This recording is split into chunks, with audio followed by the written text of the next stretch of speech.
Hai guys, kembali lagi bersama kami di podcast Berani Berinvestasi bersama CGS CMB Sekuritas Indonesia.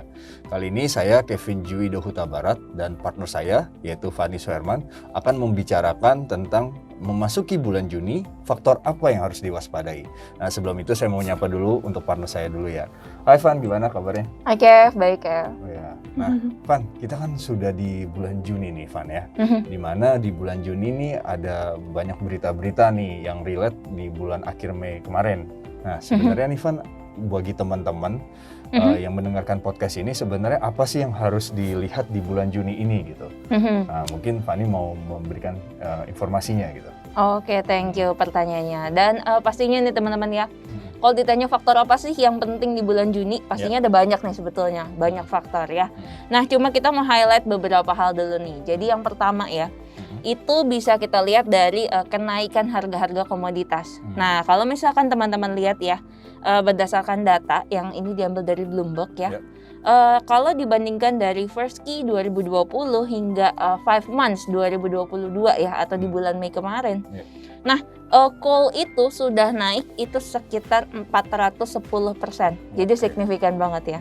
Nah, nikel CPO itu udah naik tuh kurang lebih sekitar 76%.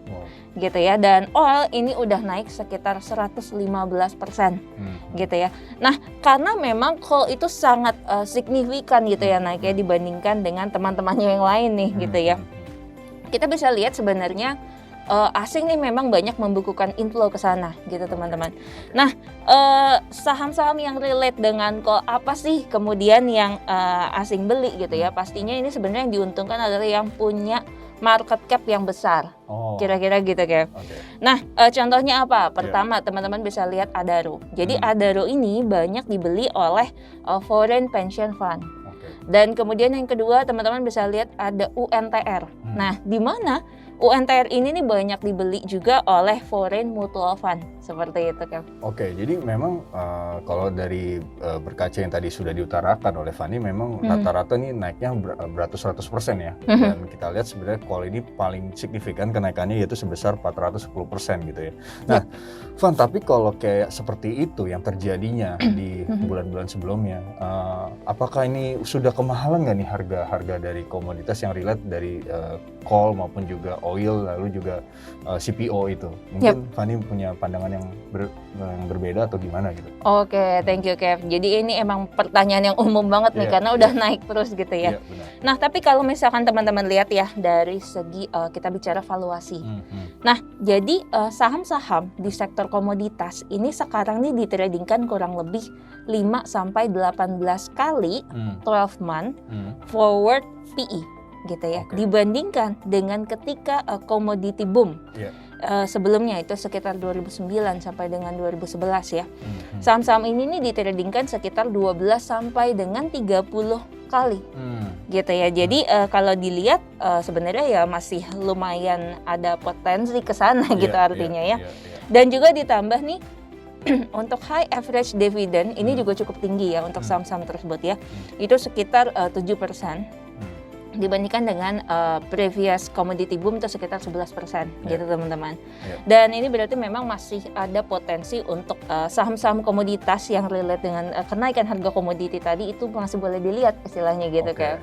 Tapi dengan catatan sepanjang harga komoditasnya itu akan masih tetap tinggi ya. Oke, jadi memang balik lagi ya tadi sudah diutarakan ada data-datanya nih juga nih teman-teman bahwasannya kalau dikomparasi memang masih bisa dilihat ya untuk tahun ini dari sisi komoditas gitu ya. Dan kalau kita perhatikan ada catatannya juga dari sisi pergerakan rally komoditas entah itu oil, coal dan juga CPO ini juga bertahan ya di area tertingginya gitu ya. Jangan sampai dia turunnya signifikan ke bawah gitu ya. Betul. Nah, Van, kita berkaca dari harga komoditas yang naik. Lalu dari harga komoditas naik itu kan potensi bahwa bahan-bahan baku kemudian juga akan naik. Nah, bahan-bahan baku naik ini kan akan mencerminkan bahwa terjadinya inflasi gitu ya. Nah, bagaimana pandangan Fanny melihat korelasi seperti itu? Gimana tuh? Oke, thank you pertanyaannya ya. Jadi pastinya memang ada relate ke sana nih ya. Iya. Ada potensi kenaikan inflasi. Cuma good news-nya adalah teman-teman, jadi pemerintah ini berkomitmen tidak akan menaikkan bahan bakar kayak misalkan Pertalite, kemudian gas 3 kg gitu ya, dan juga listrik untuk masyarakat terutama yang di bawah 3.000 VA itu akan tetap sama gitu ya sampai dengan akhir tahun. Iya. Nah, jadi ini tujuannya apa sebenarnya untuk menjaga daya beli masyarakat nih gitu ya. Jadi positif pastinya ke inflasi ya. Dimana tentunya ini bisa menjaga inflasi ya, tetap stabil, nggak terlalu tinggi banget naiknya seperti itu ya di tengah kenaikan harga komoditas saat ini. Dan forecast kita sendiri untuk inflasi nih ya gimana?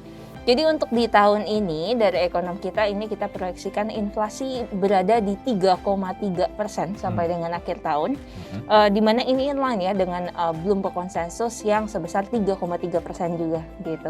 Oke, nah berarti kalau pembicaraan tentang yang tadi sudah diutarakan oleh Fani gitu ya, berarti ibarat kata inflasi potensinya terkendali gitu ya. Nah, berarti ada kemungkinan dong nanti kenaikan suku bunga ini juga terbatas atau bagaimana nih ngelihat dari perspektif makronya? Thank you Kak. Iya. Nah jadi kalau untuk kenaikan suku bunga sendiri ya itu ekonom kita tetap bahwa suku bunga itu tetap harus kelihatannya harus naik gitu ya. Nah kenaikannya berapa kali kita ekspektasi di tahun ini akan ada 3 kali kenaikan teman-teman. Dimana setiap naiknya itu bisa sekitar 25 bips gitu ya. Dimana akhir tahun proyeksinya akan mencapai 4,25% untuk BI rate kita. Nah kenapa? Karena kalau misalkan kita lihat kan The Fed juga ini masih akan menaikkan suku bunga lagi ya teman-teman ya. Di bulan Juni dan juga di Juli gitu ya. Dimana masing-masing ini proyeksinya justru akan naik sebesar 50 bips gitu ya. Nah, jadi fokusnya mungkin yang bisa teman-teman arahkan juga adalah di potensi kenaikan yield nih. Gitu ya. Jadi untuk 10 years treasury-nya US. Nah, ini boleh dilihat ya. Karena biasanya kalau suku bunga naik kan yield-nya itu juga potensi lumayan naik juga gitu ya ngikutin ya. Nah biasanya justru kalau yield naik ini akan negatif nih ke saham gitu kan. Oke, jadi memang poinnya adalah yield dari treasury-nya Amerika Serikat yang 10 year ini harus di watch oleh teman-teman seperti itu ya. Dan kalau lihat dari data yang saya lihat bahwa memang 10 year usury dari Amerika Serikat ini yieldnya sudah mulai naik ya sampai 2,9. Padahal sebelumnya ini kelihatan biasanya akan turun di bawah 2,7. Jadi memang balik lagi teman-teman harus memperhatikan apakah 10 year usury dari Amerika Serikat ini terjadi kenaikan yang cukup signifikan apa enggak gitu ya. Nah, cuman yang jadi pertanyaan kita adalah apa hubungannya IHSG dengan 10 year usury dari Amerika Serikat ini, Van? Seperti apa hubungan korelasinya? Oke, ini pertanyaan yang sangat bagus pastinya, Kev ya. Nah, jadi kalau misalkan kita lihat nih teman-teman ya, yield-nya US itu kalau per data kemarin ya itu sekitar tanggal 6 Juni ya, 6 Juni 7 Juni ya, itu sempat justru udah mencapai 3% gitu ya, bahkan 3% lewat dikit. Nah ini artinya memang yield ini potensi akan coba untuk naik lagi ke atas gitu ya. Nah tadi sudah saya bahas juga bahwa kalau yield naik ibaratnya justru ada potensi koreksi di sahamnya, yaitu kemungkinan kayak misalkan S&P ini bisa koreksi, gitu ya. Nah di mana relate ke IHSG? Jadi S&P 500 dengan IHSG itu ternyata tuh punya korelasi yang sangat kuat teman-teman, gitu ya. Jadi kalau misalkan S&P turun, nah IHSG juga bisa potensi turun, gitu. Kalau dia naik kita juga biasanya naik seperti itu ya. Jadi otomatis kalau misalkan kita ekspektasi yieldnya naik, berarti S&P-nya bisa turun dan IHSG juga bisa turun, gitu ya. Di situ relate-nya. Nah, makanya itu sih yang harus kita waspadai ke depan. Oke, jadi itu udah terjawab ya teman-teman melalui sharingnya Fani. Dan kalau kita lihat sebenarnya balik lagi di bulan Juni ini memang kita harus mewatch apa yang terjadi di luar, khususnya di luar negeri ya, di Amerika Serikat gitu ya.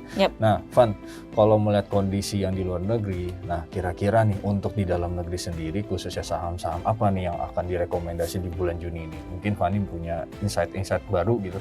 Nah, jadi kalau ditanya saham apa nih yang menarik ya, kalau strategi dari kita sendiri ini masih yang relate dengan banking, ini teman-teman boleh lihat ada 2 saham ya, BBCA dan juga BMRI.